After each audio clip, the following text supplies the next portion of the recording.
Què tal? Benvinguts totes i tots de nou a En Companyia, un espai en el que sempre pretenem aprendre dels nostres convidats i de tot allò que ens conten. El programa d'avui he d'avisar-los que tal volta siga difícil de digerir per a algunes persones. És un tema complicat. Per què? Doncs anem a parlar de violència domèstica. Una violència que té vessants i que per a que no volem tampoc obrir debat ni tocar ferides, simplement volem escoltar veus de l'experiència i la informació que han de donar al respecte. Per fer això, contem amb la presència, això sí, virtual de Jesús Muñoz. Jesús Muñoz es el vicepresidente de la asociación ANAVID, es la Asociación Nacional de Ayuda a Víctimas de Violencia Doméstica, y también es el fundador de la página web maltratosfalsos.com. Jesús Muñoz, bienvenido y gracias por atendernos en Grup Televisión.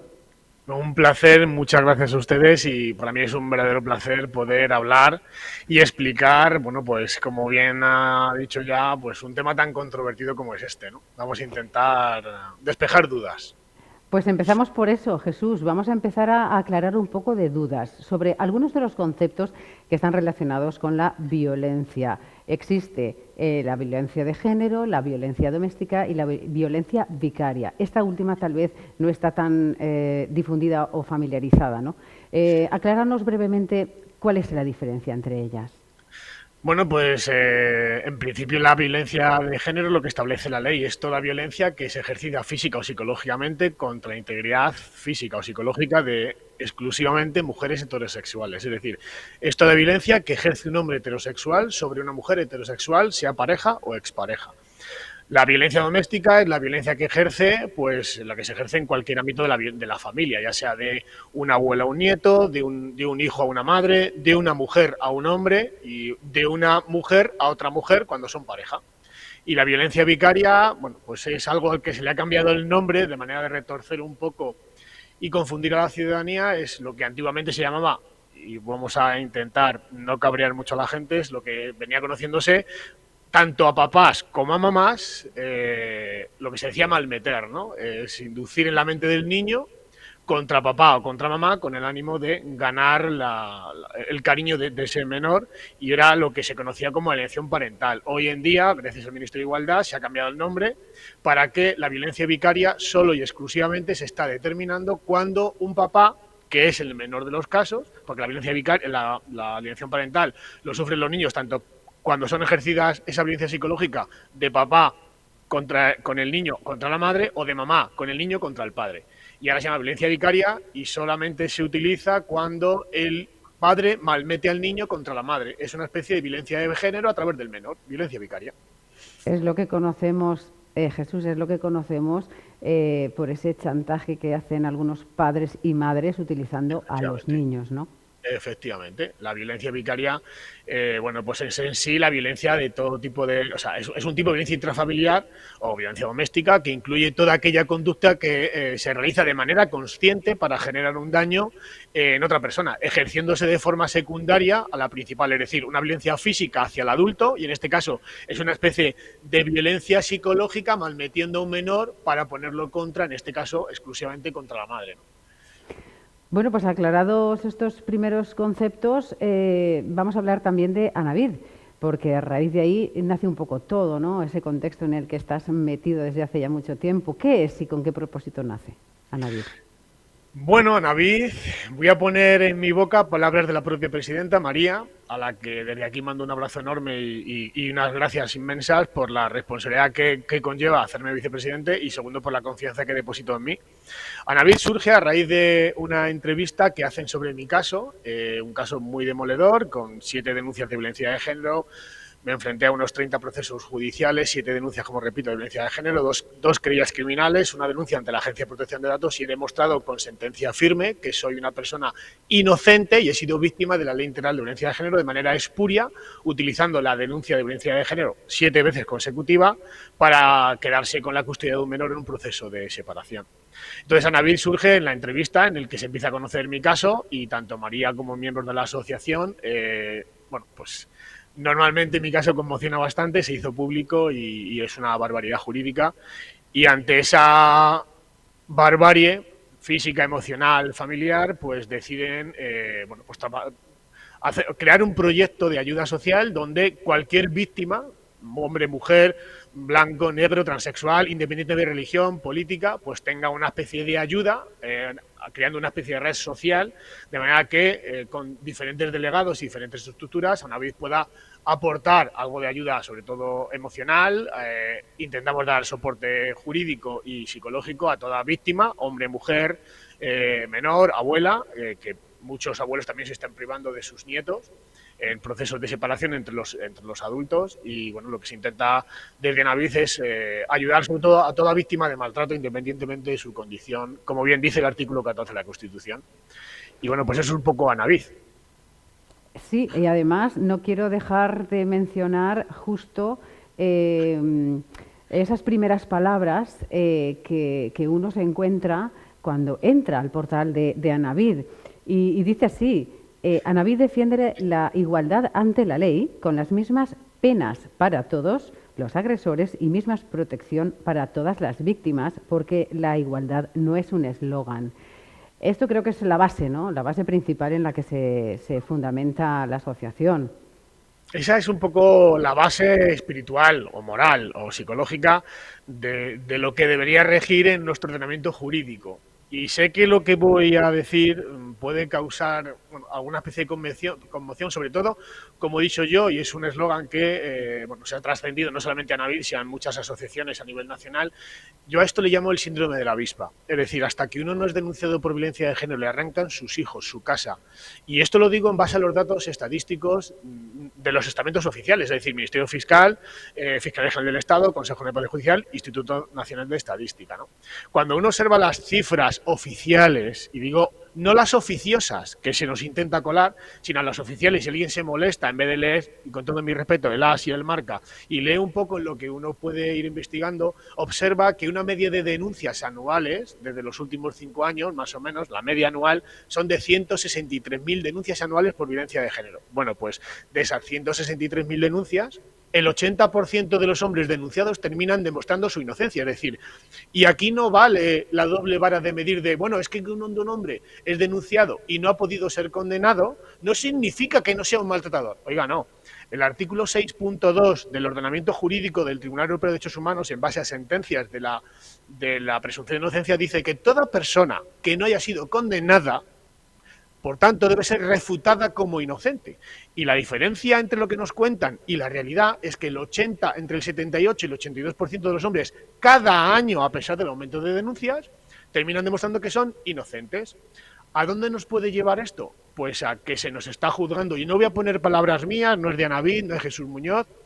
Son palabras de la sentencia 59/2008 del Tribunal Constitucional, donde en el voto del magistrado excelentísimo señor don Jorge Rodríguez Zapata manifiesta en su voto que quiere dejar expresamente firmada su repulsa a esta ley porque esta ley haría los sueños de Metzger. Metzger es un jurista alemán de la Alemania nazi, asesor de Hitler, donde se creaban un derecho constitucional, un derecho penal para un grupo determinado de personas, la generalidad, manteniéndose en esencia todo el ordenamiento jurídico, que era el de los alemanes, y un derecho específico para un grupo determinado de personas, por el mismo delito, diferente pena en función de su ideología, raza o orientación sexual, que era el de los judíos. Hoy en día es extrapolable eso, como bien dice este magistrado, al derecho penal de las mujeres y al derecho penal de los hombres. Y además, a la página 92 y 93 del propio informe del Consejo General del Poder Judicial, al anteproyecto de esta ley, dice que esta ley nos lleva al derecho penal de autor, es decir, que por el mismo delito, mismas consecuencias, hay diferente tipología jurídica. Entonces, claro, cuando alguien argumenta esto,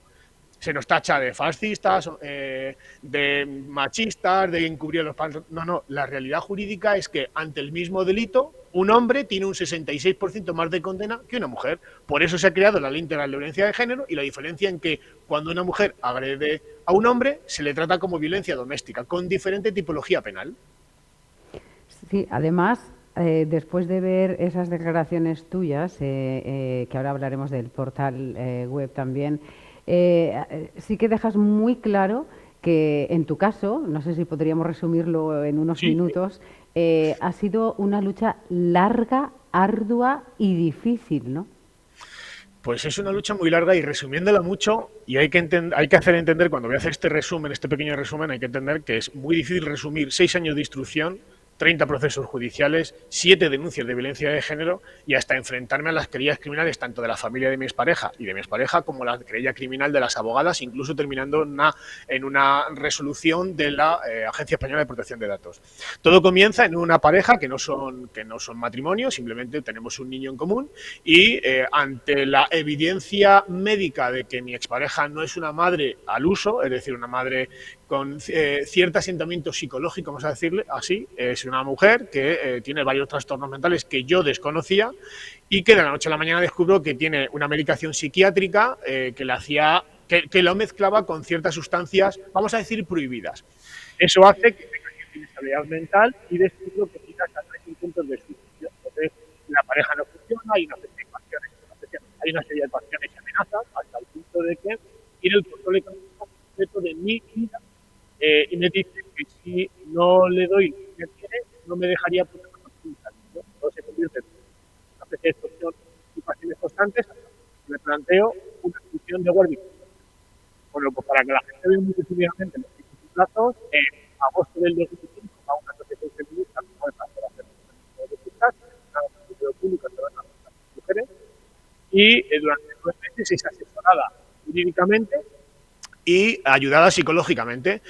Si empieza en agosto del 2005, en febrero del 2006, tras el asesoramiento de especialistas de violencia de género, lo primero que hace esta señora y sus letradas feministas es interponer una demanda civil de guardia y custodia, donde en su parte sexta, es decir, donde uno tiene que alegar los motivos, el padre es drogadicto, el padre es un matón, me amenaza con un arma, tiene una escopeta de fuego, sufro violencia física y psicológica. No, lo que dice es que como no hay una indefinición de la familia, puesto que no estamos casados, y como hay una especie de no acuerdo verbal porque las abogadas y yo nos reunimos para ver un poco el tema de la guardia y custodia, pues como no hay acuerdo es por lo que esta parte, ella, solicita la guardia y custodia. Yo contesto un mes después diciendo que no ha lugar y que quiero la guardia y custodia exclusiva para mí.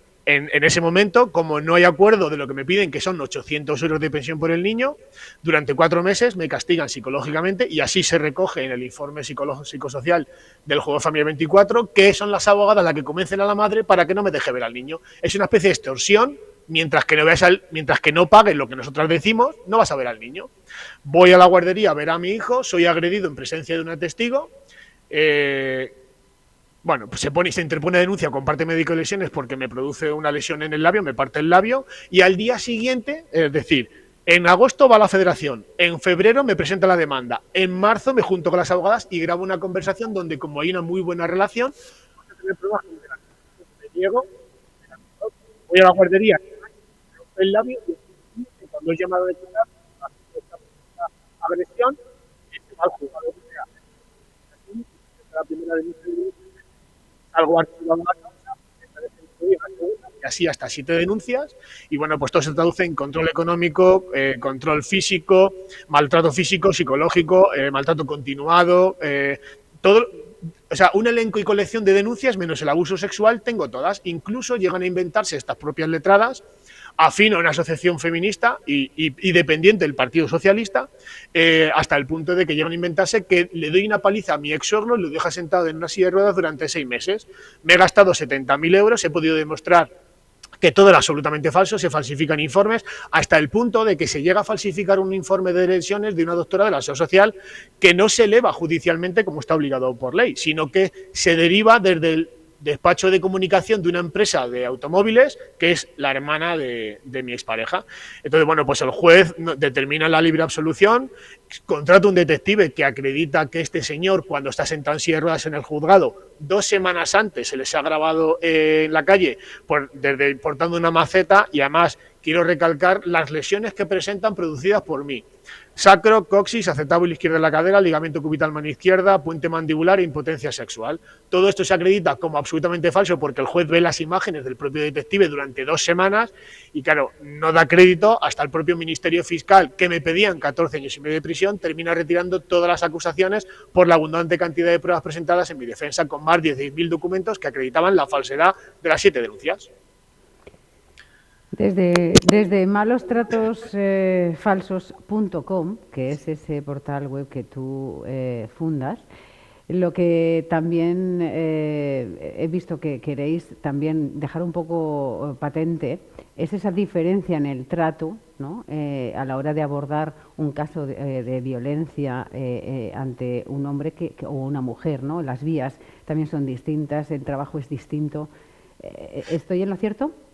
Sí, no malo. Es decir, hemos visto cómo nace Navid en el 2020-21, si no recuerdo mal. Perdón por las fechas que yo, ya con tantos datos a veces me lío. Más o menos 2000 empieza justo tras la pandemia. Y malostratosfalsos.com comienza en el 2011, es un año antes de mi juicio, que dura 3 días, prácticamente 30 horas. Y es un poco un grito de libertad, decir soy un ser vivo, tengo derechos, voto en este país, pensé que tenía derechos con en base al artículo 14 de la Constitución y la ley de enjuiciamiento criminal y me están tratando como terrorista de Al-Qaeda sin ningún tipo de derecho, se han vulnerado mis propios derechos fundamentales y me han robado la presunción de inocencia. Entonces en el 2011 empiezo a contar mi propio caso, pensando que era el único y con perdón bobo a que en este país le sucedía esto. Y descubro algo abrumador, y es que, bueno, pues empiezo a recibir llamadas de apoyo, empiezo a recibir muchos mensajes de, bueno, pues de gracias por la lucha que estás llevando, y empiezo a descubrir que no solamente soy yo, sino que hay cientos de miles de hombres en España cada año denunciados, y lo que es peor, me encuentro con llamadas de petición de ayuda para que mujeres que están viviendo actualmente con parejas que son denunciadas, han rehecho su vida, han encontrado un hombre bueno, buena persona, buen padre para hacer una vida en común, y descubren que ese hombre al que quieren y aman está siendo maltratado por otra mujer que dice ser víctima de violencia de género. Me llaman abuelas porque en un proceso de separación de su hijo se ha visto privado de las visitas de sus nietos.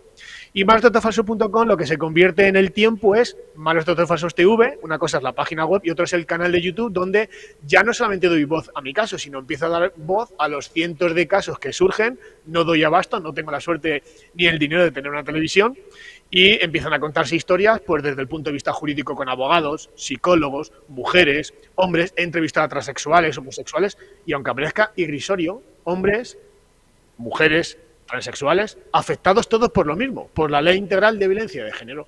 Y la gente se preguntará cómo un hombre homosexual puede ser afectado por violencia de género, o cómo un hombre o una mujer transexual puede ser afectado por violencia de género. Pues los hay.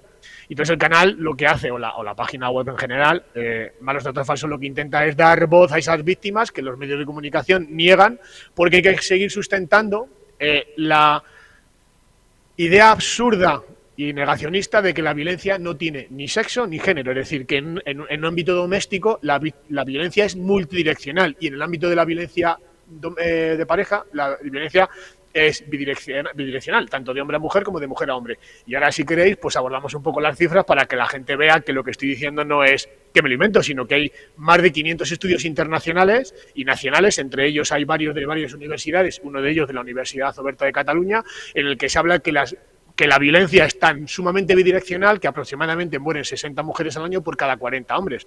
Y que una cosa que a mí me llama la atención, que hay un 60% de hombres que acuden a ser tratados como víctimas de agresión de sus mujeres frente al 14% de las mujeres. Es decir, la violencia física, aunque la del hombre a la mujer es más contundente por la diferencia de peso y de fuerza, sí que es verdad que los estudios en emergencias y urgencias de hospitales están ahí, y es una cosa que no se puede negar, y cada vez más hombres acuden a recibir trato médico por las agresiones en sus parejas cuando son mujeres. Y eso es un poco lo que reivindicamos. En base a vuestra experiencia y también lo que queréis visibilizar, no sé si estoy en lo cierto, pero tal vez, ¿por qué es tan complicado dar voz a las agresiones, a la violencia hacia el hombre? Quiero decir, el hombre también tiene ese miedo a denunciar por lo que se pueda opinar de él. A ver, vivimos en un país, o una sociedad, quizá vamos a hacerlo un poco a nivel internacional, vivimos en una sociedad donde el hombre, y no es una cosa que me inventé yo, hay una magnífica obra que yo en mi propio proceso judicial, pues de un hombre que es, y yo voy a contar un pequeño ejemplo de lo que yo viví, muy breve, de unos 10 segundos. El hecho de querer salir de casa cuando una mujer te maltrata me costó muy caro. Es decir, imagínense ustedes un hombre como yo, que estoy en unos 76, pequeñito, 80 kilos, y una mujer que aproximadamente pesa 45 o 50 kilos. Querer salir de casa porque no aguantas la convivencia y maltrato físico y psicológico de una mujer a la que supuestamente es madre de tu hijo, y bueno, pues intenta salir, te cierra la puerta por dentro, se mete las llaves en un sujetador, te mantiene de rodillas suplicando durante 2 horas, déjame salir de casa, y te dice, si tienes, quítame las llaves y salir de casa. Eso, para mí, si un hombre lo hace a una mujer, estaría condenado a una pena mínima entre 2 a 3 años por coacciones, amenazas y una situación posiblemente hasta de secuestro. Eso, si lo hace un hombre y va a denunciar, a veces yo me he encontrado con eso en una comisaría, voy a decir el nombre, la comisaría de San Blas de Policía Nacional, aquí en Madrid. Yo he pedido protección policial para mí y para mi familia por las diferentes agresiones, y lo primero que me ha dicho el subinspector de guardia en el año 2006 es que yo era hombre y tenía capacidad de defenderme. Si vas a denunciar hoy en día un acto de agresión por parte de tu pareja mujer, no quiero decir que no te tomen declaración, sino que lo que hace la policía es lo siguiente, y no lo cuento yo, es que hay varias grabaciones que corroboran lo que voy a contar. La policía te dice aproximadamente a la Guardia Civil, mire caballero, yo entiendo que usted viviendo, lo mejor es que se vaya usted de casa. Si usted denuncia que su mujer le ha agredido en presencia de su hijo, lo primero que voy a hacer es tomarle declaración. A continuación la voy a llamar, le voy a tomar declaración. Y lo siguiente que va a decir es que es víctima de violencia de género. Usted va a pasar a disposición judicial, detenido en el calabozo. Usted viene a denunciar y el detenido va a ser usted. Y eso es lo que sucede en este país con la Ley Integral de Violencia de Género. Automáticamente la mera declaración de una mujer es la culpabilidad de un hombre. Entonces, cuando hablamos de presunción de inocencia, murió el 28 de diciembre del 2004 porque no hay la misma garantía jurídica para una mujer que pretende salvar la vida de su hijo o de ella misma ante una supuesta agresión, porque la ley, la propia ley, ante la mera denuncia, ya la considera de víctima.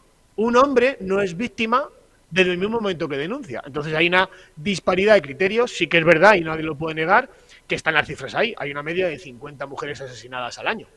Pero yo me pregunto, ¿por qué desde el 2007 no hay estadísticas de hombres asesinados y nos enteramos por los poquitos medios de comunicación de carácter pequeñito? No hay estadísticas ni datos. Ahí tenemos las cifras, y no lo digo yo, lo ha dicho incluso hasta un medio como La Sexta y una reputada abogada y criminóloga como es Beatriz de Vicente o Paz Velasco. El 70% de los filicidios en este país son a manos de madres. Más de 330 niños desaparecen cada año secuestrados en ambiente familiar. El 92% de los secuestros se producen entre mayo y agosto. Pues el 92% de los secuestros son a manos de madres. Pero esas cifras alguien se encarga de que no salgan a la luz. Si yo quito de la ecuación ancianos, niños y hombres y solamente dejo en la ecuación como víctima igual mujer, que es lo que repito constantemente a modo de ideología de Goebbels, si repito constantemente 100 veces una mentira, al final la sociedad termina creyéndolo. Tras 18 años, ¿quién va a creer que un hombre puede ser víctima de violencia y maltrato en un ambiente familiar? Nadie. Se ha estipulado que la mujer siempre es víctima porque la mujer sí o sí hay que creerla siempre. Pero no solo son las mujeres y los hombres. Al principio de nuestra conversación también hablábamos de los pequeños, de los hijos, Niño, los que se llevan casi, no la peor, pero sí gran parte de esa violencia que a veces no se ve. Estamos en los últimos minutos, Jesús. Sí. Me gustaría que tratáramos también el tema de esa repercusión, cómo les afecta a ellos. Pues quizá es la parte más débil, la más indefensa. Y como digo siempre, nosotros somos denunciados, hay veces que nos meten en prisión siendo inocentes, pero la gran mayoría podemos demostrar que somos inocentes, ¿no? Un ejemplo soy yo. Pero bueno, yo he conseguido rehacer mi vida, tengo 2 hijos. Mi hijo Óscar me ha conocido hace apenas 2 años, encontrándome a través de la página web, y es muy triste cómo se revienta un niño. Yo podría hablar de los cientos de casos de papás y abuelitas o actuales mujeres que luchan por su hijo o por lo que es su hijastro, el hijo de su pareja, y es demoledor el daño. Y esto lo voy a traducir de manera muy sencilla, si me lo permites, con datos que no son míos, simplemente son datos que podemos obtener de cualquier medio de comunicación. Fíjense o fijaros el daño tan cruel que se hace, y este tipo de titulares lo resumen.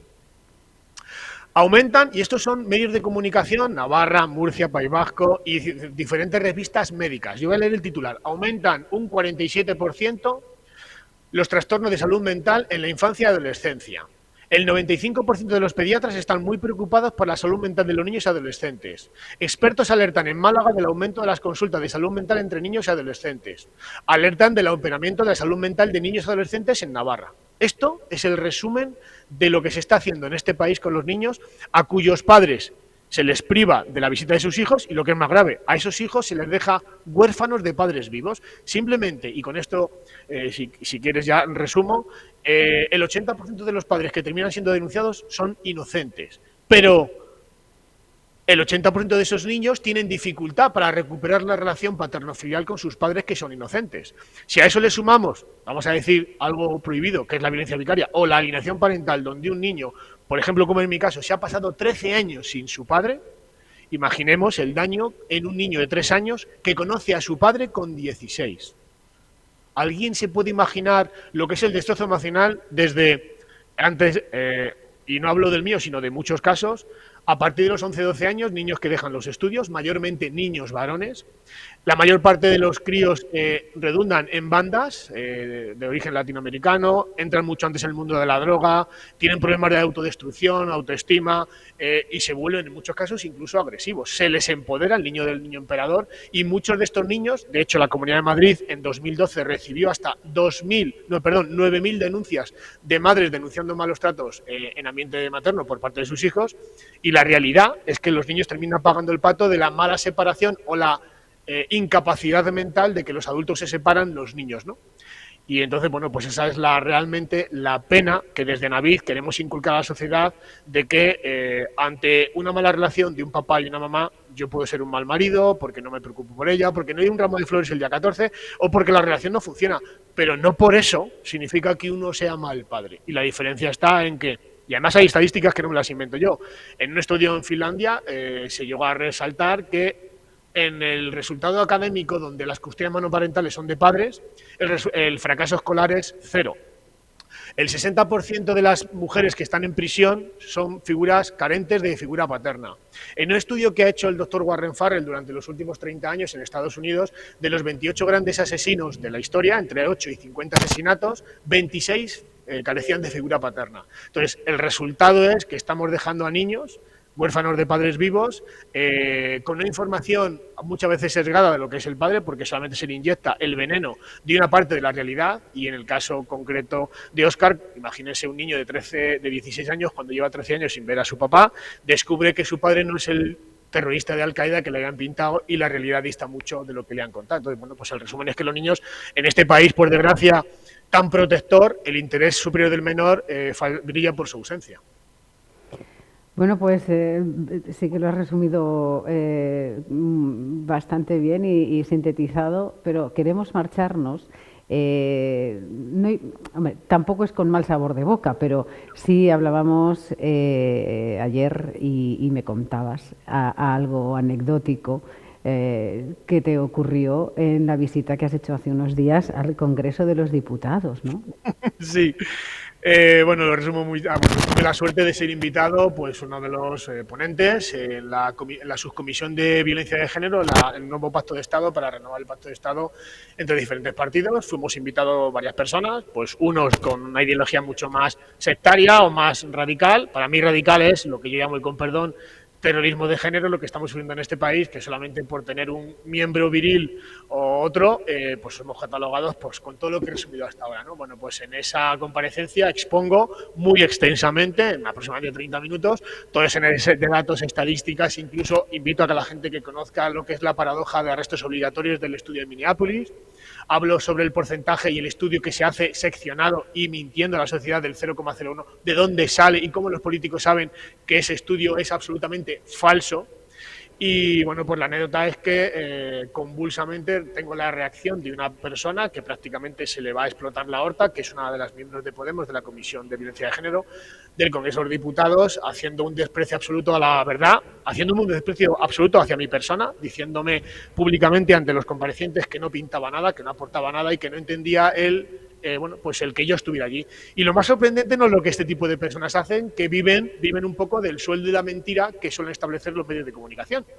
Lo curioso es que el Partido Popular se subroga a lo que dice esta señora y me dice, ante la exposición de motivos, en un PowerPoint donde demuestro toda mi estrategia procesal con pruebas pixeladas indudablemente por la Agencia de Protección de Datos, y me sorprende que me dice que he cometido numerosos delitos por poner en conocimiento de la sociedad lo que he vivido yo. Entonces le digo que tiene un desconocimiento profundo de lo que es el Estado de Derecho y que yo en libertad de expresión, es más, habiéndome enfrentado a 30 procesos judiciales, 7 denuncias, repito, y todo lo que he ganado, creo que he demostrado sobradamente mi poder jurídico y la demostración palpable de que lo que yo he contado es cierto, porque además lo avala una sentencia judicial de libre absolución que lleva colgada en mi página web nada menos que 10 años y que he recibido 2 querellas criminales y una denuncia ante la Agencia de Protección de Datos que he demostrado que tengo razón y que, por tanto, bueno, pues esa es la anécdota curiosa de que nos gobiernan gente que se aprovecha de la, y con perdón, indigencia mental de la gente que no sabe y que solamente se cree lo que sale en la caja tonta, de algunos medios, que por suerte tenemos otros medios como este grandísimo programa que me da la oportunidad o nos da la oportunidad de conocer otra parte de la realidad que sí que es verdad que esta verdad salva vidas. Pues Jesús Muñoz, muchísimas gracias por aclarar muchas de las dudas que posiblemente quien esté viéndonos hoy tuviera. También estamos seguros de que esta entrevista ha levantado ampollas, habrá abierto debates, pero bueno, gracias por toda la información y también por tu testimonio y también por dar a conocer estas dos plataformas, Anavid y también malostratosfalsos.com. Gracias de nuevo y enhorabuena por todo el trabajo que estáis haciendo. Gracias y gracias a vosotros por la oportunidad. Gracias. Bueno, pues fins així. Gràcies a Jesús Muñoz, que ens ha transmet tot el seu coneixement i la seva experiència. Nosaltres només dir-los que en el pròxim programa de En Companyia tindrem de nou un convidat o convidada important, interessant i del que aprendre moltíssim. Gràcies a tots i així continuarem en companyia en Grup Televisió.